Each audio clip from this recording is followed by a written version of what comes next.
Welcome in, everybody. We're getting started.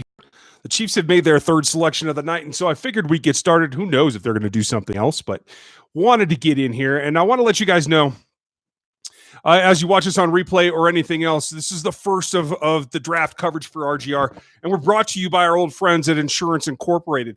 They do auto, home, business, pet, life, all kinds of insurance. Sean's the guy in charge there and is a fan of the channel.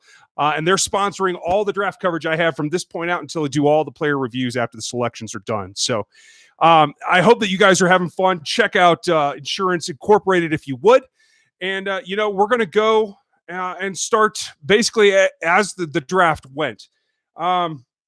Moved around a little bit. I like that. And I think that they meant to get something done that they needed to get done. I think the Chiefs found themselves in a spot where maybe they chose to take a guy a little higher on their board first at the wide receiver position because of what's going on. So I'm perfectly okay with that. If you guys missed anything from earlier tonight, I tweeted out on, and if you're not a follower on Twitter, it's at Ryan Tracy NFL.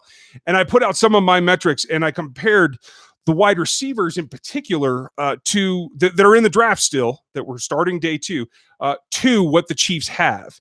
And it brought up some interesting pieces. I'm going to pull that up so we can kind of talk about it for a little bit because it is important. And Mecole Hardman is on it. And I think that's important as well. And when you start looking at comparing some of the things that Tyreek Hill's able to do, and we don't know what's going to happen with him. I'm not going to talk about Tyreek Hill anymore because it's just exhausting and I'm tired. But he brings deep threat. He brings change of direction. And the unique thing about Tyreek Hill is when you look at the metrics, and if you saw them, they all have the red background that I put up tonight. It shows you that he's very even in those two particular skills. He's not weighted one direction or the other. Sorry, I got to crack this beer now because it's beer 30. Thank you. Tonight's is from Beechwood in Cali. Citradelic, Citraholic, either or, yes.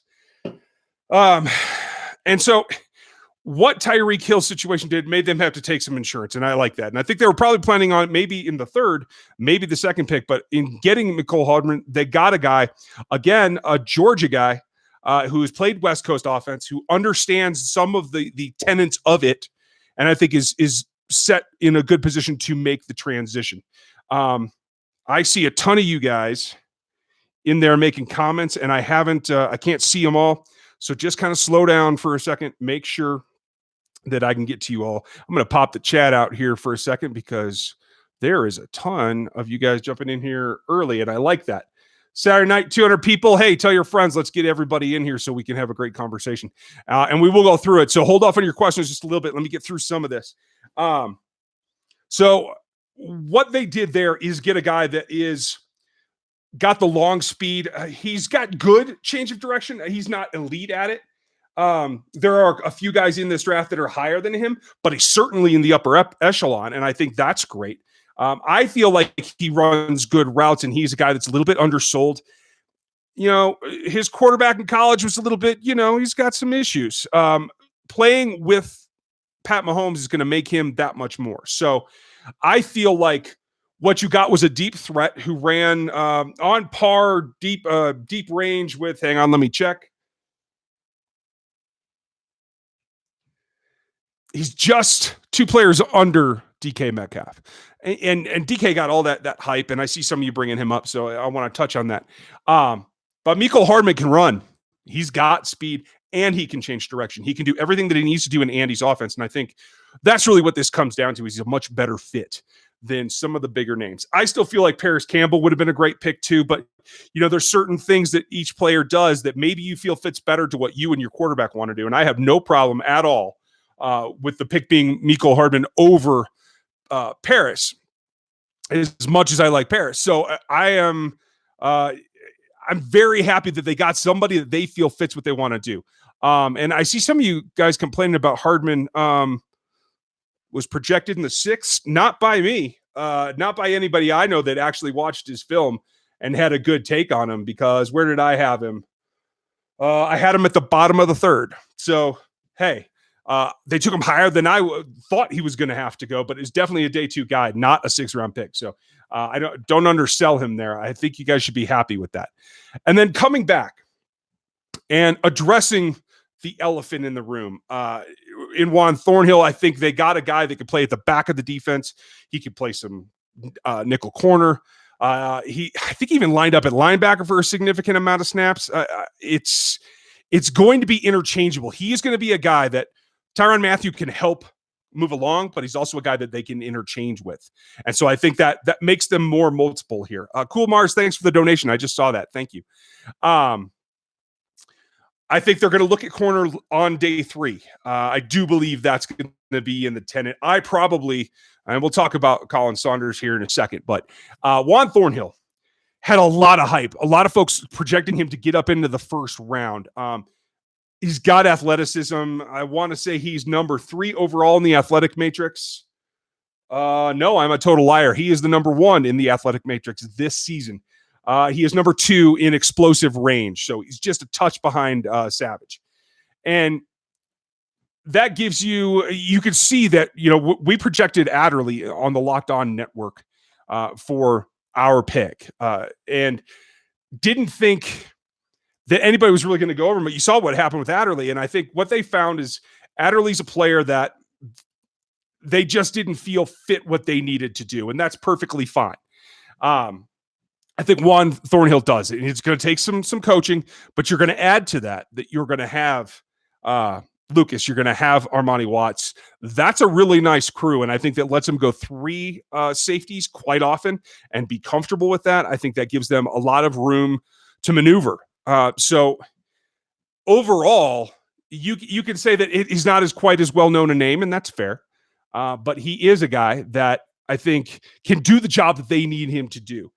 I'm going to dig back into his tape because I did watch a few games of his. And where did I have him? I had Juan Thornhill as a mid-second. He was taken at the right area. He was taken at the value that I had him at. The Chiefs chose not to take Taylor Rapp. And I thought that they were very interested in him. But I will say this, the speed thing probably didn't help Taylor Rapp. I think he's a great football player. But I think after the speed, he was relegated to playing more of a closer to line of the scrimmage role. And I don't think that's what the Chiefs want. They want somebody that can play deep when they need him to and play off of Mathieu so that they can disguise everything. And I think Juan Thornhill fits that a mile closer. So that's really what it comes down to. So happy with that. Colin Saunders. I keep trying to say his name right. I believe it is Colin. I've heard that from multiple sources. Great story. The backflip king did the Senior Bowl and really wowed people. And I think he's a guy that they like his explosiveness. I do. I think he's another guy that can be a 3-tech penetrator, and that's what they need. I can't remember what he weighed in at. I can look that up here while you guys are being patient with me. I think it's a good, solid pick. I thought he and Byron Cowart are 2 guys that I thought maybe on the interior were going to really be able to help a team. I think I had him in the 3rd round. Yes, I had him at the bottom of the 3rd round, so I don't think it's anywhere close to a reach. I think the Chiefs got good value. Chiefs followed my value board, the one that I put out, and you guys hadn't seen it. It's still out there at Chiefs Digest. Grab that because it's got everything set up for tomorrow too. And the Chiefs are taking players in the range that I had them at. So I feel like they're getting good value. I feel like they're seeing what I'm seeing on film and valuing the athleticism about them as well. It's something that you got to kind of get all the ducks lined up. And Saunders is waiting at 324. So if you're going to play that shaded nose, you play the 1-tech in the under. And we talked about that some in the offseason. I'll probably do another film on it here, another video on the 4-3 under. It's kind of what Spags has gone to in the past. Doesn't mean they're going to play it all the time, but it's something that they will use. He's a guy that can play that 1-tech. And I think he is explosive at that weight. My guess is they'll probably have him trimmed down or ask him to. If he can get right around 300, I think he can be a force attacking the A-gaps, and that's what they want to do. So a good pickup there. Ryan Gordon, thank you. I appreciate the donation, folks. Super Chat's open. If you want to help out, feel free. And you're right. I think they are kind of mushing it around, trying to get guys that they can move around, put in different places. to kind of shadow what the Patriots have done.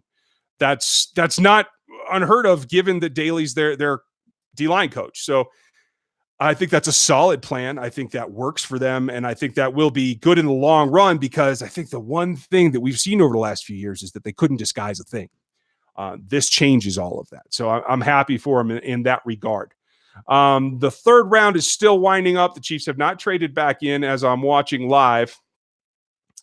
I'm trying to do a million things here on this one screen.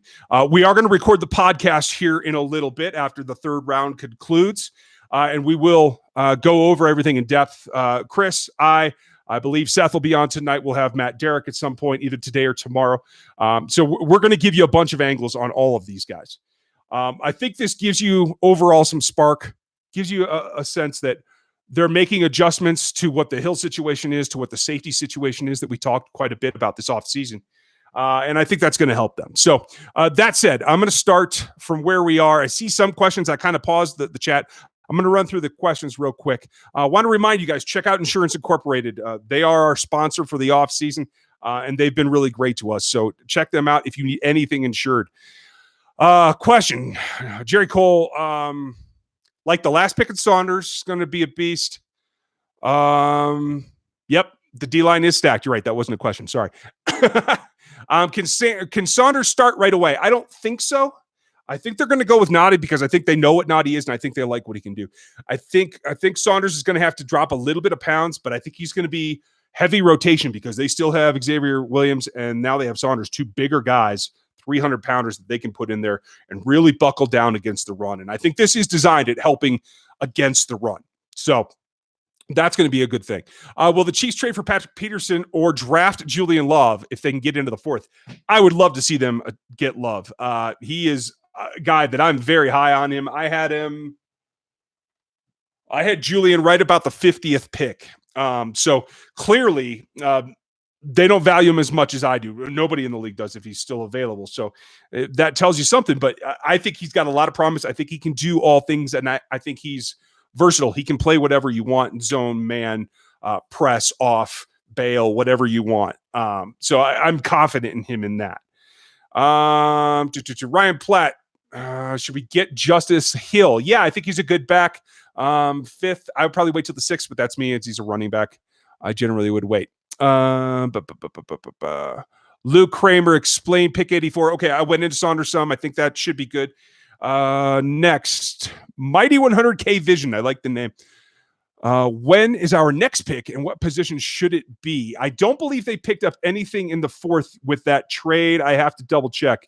I did have my kids tonight, so I wasn't quite as nimble as I usually am on draft evening. So I don't think they're back into the fourth. I'm checking that now. I think they probably want to be. I will say that. So, yeah, next pick they have is the sixth at 201. They might give up some capital to move around, but at 201, you're a ways down there. And I feel like you'd have to give a decent pick next year to try and move around. So we'll see what happens with that. Can Hardman play some D-back? I don't know that he ever has, so I'm going to say that's probably not. Anthony Hatton, do you see Veach trading into the fourth to grab an LB? I don't know about an LB. I think if he trades into the fourth, I think he has to give something up. I think there's probably a surplus at safety now. Maybe you can trade somebody like Dan Sorensen to get into the fourth. And if you do, I think it's probably aimed at a corner rather than LB. I know you and I probably don't have as much confidence in how they're going to deploy the linebackers, but they do.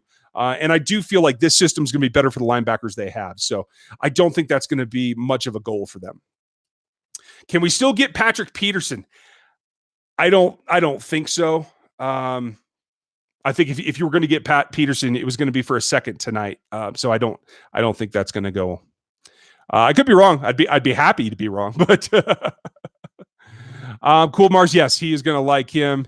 Songhan, why did DK fall so far? Because he doesn't change direction very well. He's a one-trick pony. He runs about 3 routes, and he's got straight line speed. That's it.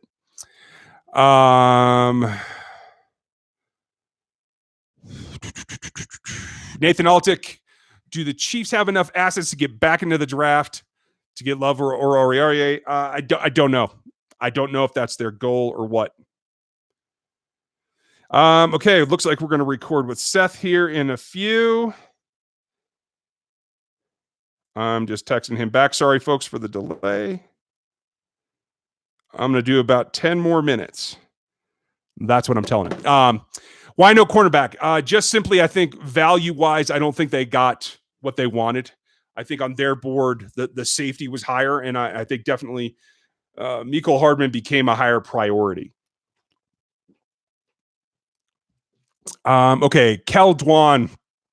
Why hasn't Julian Love been drafted yet? I think just because it's overall, he's a solid guy. I don't think he's a flashy guy. And I think teams felt like they could get more value and that nobody was going to pick him up because he's not super flashy. So I think they're all just playing a waiting game. I expect him to be off the board early in the fourth because he is that good.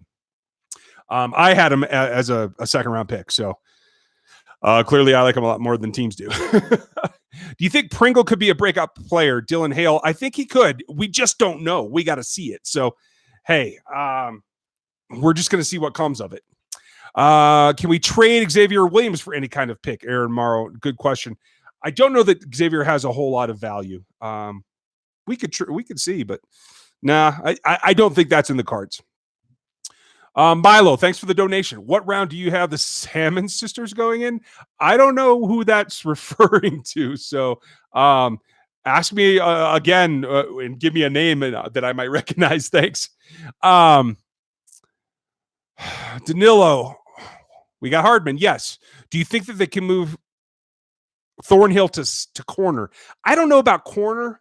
I think they want him in the back. I think he can be versatile, and you might see him play some corner, but I don't think they're going to move in that position permanently. I just don't think that's in the cards.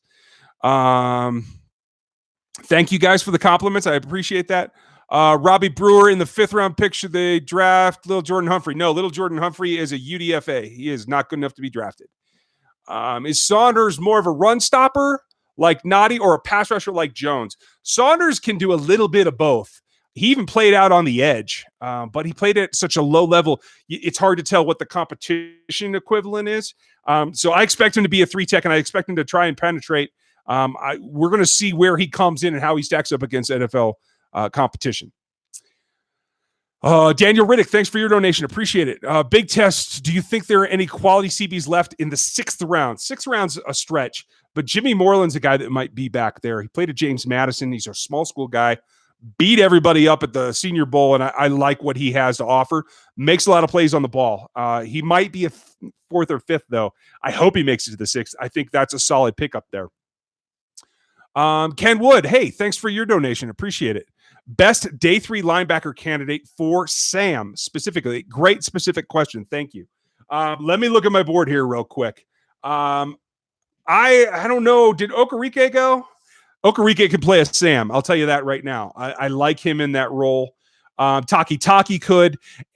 I don't know specifically about Sam, but I think Cole Holcomb is a linebacker worth drafting to play the pass, period.